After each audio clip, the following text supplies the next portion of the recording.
Another example of where we need to disciple the nation, remove darkness, is the issue of what our children are being taught in science at high school, PUC and degree. They are taught evolution, which says there's no God, but that we came from molecules to man by natural processes, random events, mutation and natural selection acting on genetic mutations. And whilst changes are documented for length of beaks and colour of skin, different types of dogs that can happen, which is really adaptation, not really evolution.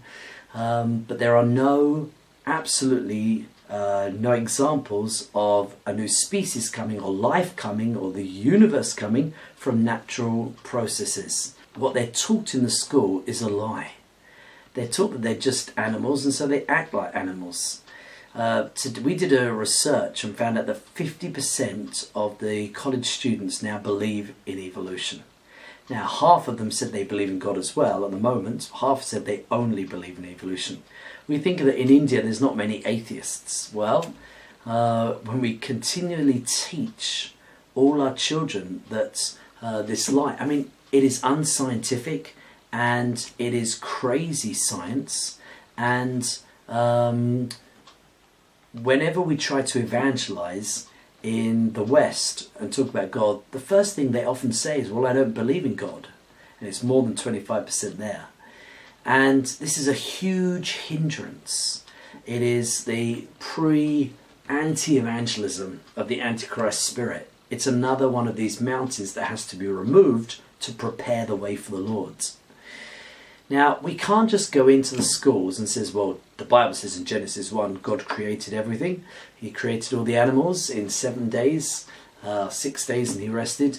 They won't allow us to say that, and they don't believe the Bible, so that wouldn't help anyway. But we have another weapon. Romans 1 says that since the creation of the world, God's invisible qualities, even his eternal power, are clearly seen by what's been made. We can answer from the creation itself, or what we call science, our understanding of the creation, for an intelligent designer. And we've started in all the science colleges, and there are so many, including this as another subject, depending on which college it is, how long we spend on it. But I really like in science colleges and to engineering students that have done science PUC, anyone that's done a science PUC, I like to talk about this issue because they, again, rarely hear anyone giving the other side. And I'm not just going to use religious arguments, I don't at all. I will use scientific arguments. So I will argue from DNA being 4,000 textbooks of information inside every cell in the human body, and ask who wrote that. The Big Bang says that nature itself, the dimensions, time and energy didn't exist a certain time ago. So where did it all come from? By definition, those things didn't exist before the Big Bang. They came into being at the Big Bang. If the Big Bang is true, and God says he stretches out the universe, so in some ways he said, let there be light, and there was a Big Bang. And so by definition, the source of that was not natural, because nature came into being after the Big Bang, so it was supernatural. The Big Bang, in my mind, proves an intelligent design. The probability of getting a single normal protein of 150 amino acids is one, but just by fluke or random, or just in a soup of primordial soup, is like 1 in a billion, that it came from random, and therefore the probability that it came not by random but by some direction of someone is 99 point so many nines that I'd have to speak all night. It would take me that long, you know. When you look at probability and the complexity that and look at the fact that we haven't found any natural laws to argue why all these things have come together like this, it's either randomness over a long time or it's design. And the probability of design is so conclusive. So even the whole universe itself is so finely tuned that atheists themselves say, well, it couldn't possibly have come by random. You know, it's such any one of the constants, gravitational constant, or any one of the constants that determines all of science and maths, physics and chemistry, biology, Hubble constant and other ones, if they're slightly changed, matter couldn't stay together, life couldn't exist. And so they say there must be loads of universes. I haven't got time to go into this now. I just want to say they have no evidence for all these universes, and but it's huge evidence that this whole universe was designed. Now, the point is we can study a little bit of cells, nanoengineering, bacteria, the complexity of life, the fine-tuning of the universe, nature, probability, Big Bang, DNA. I teach all these on my White series of DVDs. Or we can go on YouTube and look at the debates between believers and atheists, or intelligent design, their science versus the science of pseudoscience of evolution. We can look at documentaries like The Case for the Creator, Privileged Planets, Programming of Life. There's so many hundreds of awesome Christians who are scientists who look at the giraffe's neck and look at the cross-pollination and look at ants in a tree and how all of the nature system is just so amazingly designed. And we should challenge. I was teaching on this in a teen camp I did earlier this year. And 2 weeks ago I went back to the church, and one of the high school girls came up to me and said, "Sir, Abhishek, Pastor, I did what you said." I said, "What?" She said, "Well, my teacher was saying about evolution." I put my hand up. And she said, "Yes. Do you have a question?" I said, "Madam, I think there are many proofs that evolution is not the truth, and that we didn't evolve from monkeys or from mud, from nothing with no one to everything, and from goo to you through the zoo. I don't think that's true." And so the teacher was shocked, and everyone was listening. She said, "Well, why? Give me one of these proofs." And then she spoke for 20 minutes on DNA, Big Bang, probability, fine-tuning, complexity of life, nanoengineering, irreducible complexity. She spoke out all what I'd shared and some other things that she'd researched. And she was like year 8, year 9, 13, 14-year-olds.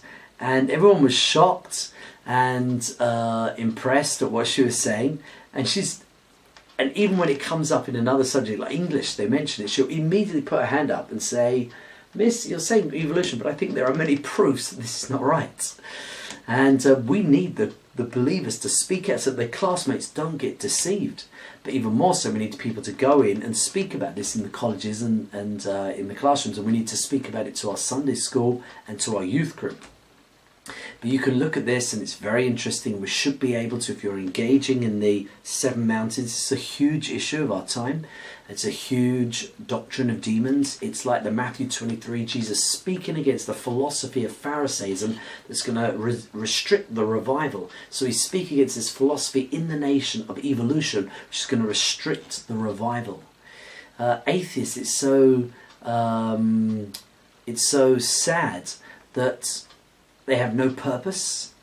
They believe in no life after death, no gods, no help from on high. Just because they don't want they don't want the accountability. Some of them, many of them like that, but many of them also are deceived by atheism. They just don't even think about it. And it's very easy to challenge them. And we need to learn how to do that. The West is removing every mention of God from society. They tried, the Christians in one city, to insert 2 lines into the biology book saying evolution is a theory and so is intelligent design. Creation is an option and you need to think about it. There was a court case against them. By a small margin, they overruled and said, no, you can't put even those 2 lines suggesting that evolution is not the truth and that creationism is a possibility. Now in India, we have 10 minutes on creationism, and then they have 10 hours on evolution. That's in the PUC science and in the high school as well. They have hours and hours of all these evidences which in the West, it's so strong that you don't even mention God. If you believe in God, it's laughed at. And the films, and they try and take out the 10 Commandments. If it's written up somewhere, they'll take it down. If they don't take it down, the judge, they'll lose their job. They challenge people if they wear a cross. Here, at least people are open to it. If you try and speak about God there, people switch off. We don't want this evolution spread through our children. Again, it's one of the devil's plans to stop the en masse revival of 100 million children and youth being born again in the revival that's coming. So we need to address this. It doesn't take that much to study it, to learn, to be able to argue. And every college I go into, or many of the colleges, after teaching on this, I always challenge, say if there's any paleontologist, biologist, cosmologist, any atheistic scientist that would like to debate me on evolution versus intelligent design, I am willing to come in and debate you. And so far, no one has been willing. And I'm not an expert on this at all. I'm stepping out by faith. I spend a lot of my free time, evening dinner times, looking at these documentaries, and perhaps you should look at a few too. Just take notes as well. Take some notes down, and you can neutralize this threat and take out this stone from this highway that God's building, this highway of holiness, and you can prepare the way of the Lord en masse. Thank you. Bill Gates, who pioneered the personal computer and founded Microsoft, once said, "Human DNA is like a computer program, but far, far more advanced than any software we've ever created." The implications of this statement are quite profound and controversial. It seems as if Mr. Gates is calling things in our cells information and DNA a kind of software program. Most typically think of a computer as something we use to access the internet or to email a friend. However, that's an example of an electronic computer. We also have mechanical and biological computers. The necessary and sufficient components of any functional computer are memory for data storage, an executable program containing instructions for processing data, the processor, which executes the instructions, and the capability to produce meaningful output. Many components of cells are components of real biological computers, equivalent to the components of electronic computers. For instance, DNA and RNA can hold prescriptive information or algorithms, and proteins can be used to hold, transfer, or process data. Proteins are the output generated by the translation process of a ribosome's computer system. Scientists have also discovered something known as the interactome, which is an incredibly dynamic network used by the cell for internal communication. It's like the internet of the cell, where proteins, RNA, and DNA can stay in constant communication with each other. We also know there is a cell-to-cell exchange of information integrating our entire body. So, how accurate was Mr. Gates? Well, in 2010, the noted microbiologist Craig Venter and his team accomplished an incredible feat, surpassing their previous accomplishment of determining the complete sequence of the human genome. They created the first computer-designed, synthetically produced genome, which is the set of application programs for an organism. This artificial DNA had over 1 million letters of genetic code that were then read, processed, and executed by the computer systems in the target cell's nucleus. Thanks to Venter, these biological computers are no longer theoretical. They are experimentally verified. In an interview, Venter stated, "Life is basically the result of an information process, a software process. Our genetic code is our software, and our cells are dynamically, constantly reading that genetic code." When cells were discovered over 300 years ago, it was thought that the structure of a cell was very simple. With the inventions of the electron and proton microscopes, we now have a much clearer understanding of the intricacies of life. The cell is an extremely efficient and well-networked computer system with thousands or even millions of processors and billions of bits of information. Cells are the structural and functional units of all living organisms. Some organisms, such as bacteria, are unicellular, consisting of a single cell. Other organisms, like humans, are multicellular, having many cells. In fact, it's estimated that an adult human has over 100 trillion cells, and each cell is an amazing world of its own. So what is in a cell as far as we know now? a world that Darwin never could have imagined. I needed someone who could give me a glimpse into this world. So we went to molecular biologist Doug Axe. Think of a cell as being a nanofactory, a factory where, on a very small scale, digital instructions are being used to make the components of the factory. Here we have the famous DNA double helix. You can see the two helical strands that are intertwined and wind around each other on the outside of the molecule. This is the material that stores all of our genetic information. In higher life forms, this will be the equivalent of something like a gigabyte of information stored in the molecules that form the individual chromosomes, all packed within the nucleus, which is a tiny fraction of the entire cell size. So what does DNA do? Well, the information in DNA ends up providing the information for sequencing the amino acids to make protein. We have information in a one-dimensional form that provides the information for a three-dimensional form.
I'm finally just beginning to grasp the complexity of the cell.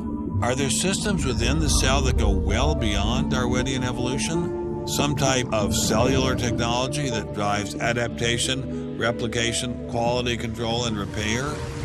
What if these new mechanisms have massive design implications? Well, I say, so be it.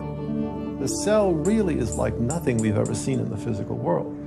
That's got to be firmly grasped. That's not something we can just say, oh, well, it's just a little bit more of the same old, same old. It's not the same old, same old. We are finding is that there's information that's in the cell that cannot be accounted for in terms of these undirected material causes. So there's, it has to be. And so there's some other, so there has to be an information source. So one of the key questions faced by modern biology is, where do you get information from? Well, Darwin assumed that the increase in information comes from natural selection. But natural selection reduces genetic information, and we know this from all the genetic population studies that we have. And where does the new genetic information going to come from? Well, that's the big question. So when we find information in the DNA molecule, the most likely explanation is that it too had an intelligent source. I mean, we need engineering principles to understand these systems, okay? I mean, it's only because of our advancements in nanotechnology that we can even begin to appreciate these systems. But using intelligent design didn't seem to stop the scientists I spoke with, so why all the controversy? Suppose we find, simply as a matter of fact, that our scientific inquiries point in one direction. Which is that there's an intelligent creator. Why should we eliminate that from discussion?